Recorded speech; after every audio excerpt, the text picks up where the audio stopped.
We've got more important business to take care of. And speaking of business, every week we talk to John Straub of the Better Business Bureau. But there is a phenomenon that's been ongoing for a while, but because of current circumstances, it is a lot more pronounced. And we're talking about scams of the online and telephone variety. And with more on that, John is here with the Director of Strategic Marketing, Whitney Adkins. Good morning, guys. Good morning. Good morning. You know, there's, like you just said, there's nothing worse than waking up and having a bad day because that product you bought the night before never showed up, or that service you wanted to buy was such a good deal and it turned out to be garbage. Mm-hmm. And one of our core principles here at the BBB over 100 years is protecting the consumer and the business owner against the cons and scams. Right. And, you know, it's the same old story, but sometimes with a new twist. So today I've got Whitney Adkins, our Director of Strategic Marketing, to talk about some of our common scams that are going on in this area as well as nationwide. Now, I know there's one that is touching the folks in Indiana that has gotten your attention. Yes, absolutely. So I've got a couple, and they are both going to be actually related to, or kind of generally related to seeking employment, or needing financial assistance. But yeah, the one in Indiana we're having folks reporting to us is they are receiving text messages that claim to be from the Indiana workforce. And they'll say things along the lines of, your account has been credited, or you are owed this much money. You've got a workman's comp claim waiting for you. Any number of things. But it looks official because it looks like it's coming from the Indiana workforce. It looks like it may be a government grant for you. This is a scam. We've got several folks getting these text messages, and they all have the common denominator, along with saying Indiana workforce, is that they have a link that you need to click to claim that money, or to fill out that claim, or to complete, whatever they say you need to do. If you get this text, do not click that link. This is a scam, and it's more than likely a phishing scam, right? That link's going to take you somewhere where you're going to have to fill in your personal information. You may have to fill in your financial information as well.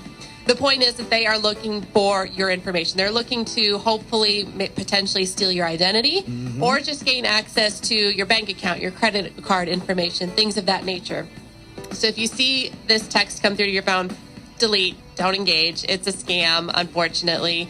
If you feel that you do, whether you're in Indiana or Kentucky, and you do have an instance where you feel, I may be due to receive some money from the government, it's best to reach out to the government agency directly. Don't respond to a text message. Contact that agency directly, rather than, responding to any message that you can't verify where it's coming from.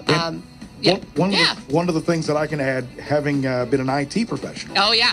A lot of times you get these emails. Yes. Soliciting the same thing. What you want to do is check the email address. Yes. Because if it looks funky, it is funky. Absolutely. So, and again, never click on any links. Never respond to anything that's asking you for any sort of personal information. Boom. You got it. Yeah. Absolutely. Check the email. But honestly, if it's a text and you weren't expecting it and it's coming from an unknown source, it's best just to delete it. Yes. One more that I want to talk about, because this really hits close to home for a lot of people. Yes. It regards the baby formula shortage. Yes, absolutely. This has been a hard one to watch. I'm a parent of a toddler myself. My formula days are behind me, but not too far, so I can remember what it was like. And my heart goes out to all the parents right now who are in need of formula and having a tough time finding it. Unfortunately, as with a lot of emergency cases, this is where scammers crop up. Right. Because they're going to take advantage of an intense situation, of a desperate situation. So we want to, if you are a parent looking for formula right now, be very, very wary of folks who are selling it online. It's best to only get it, if you can't find it in a store or a formula bank, because the good news is, I think we are seeing locally stores begin to stock up again. And B, I know there are a lot of great parental organizations out there that are actually hosting formula banks where you can go in and pick up what you need. But if you're looking to buy online, or if you see somebody selling online, it's really best to only, if you can, take it from someone you know, a friend, a family member who has some spare in their cupboard that they found they don't need anymore, right, etc.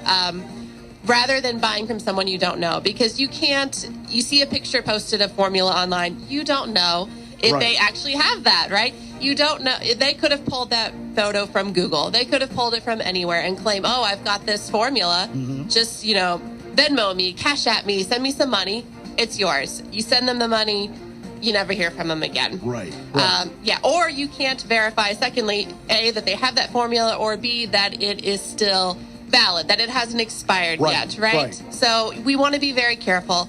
Really, as much as possible, know who you are buying from if you're buying formula online, and be wary of any websites that are cropping up also offering to sell formula. Because again, whether it's an individual who's scamming folks or people behind a website claiming to sell formula they don't have, what I don't want to happen is parents who are already desperate then losing more money on formula that doesn't exist or is bad. Now, there are a list of common scams and these new ones that are cropping up. Where can folks get more information about this? Sure. BBB.org is the best place. It's the central hub where we host a lot of info on our scams.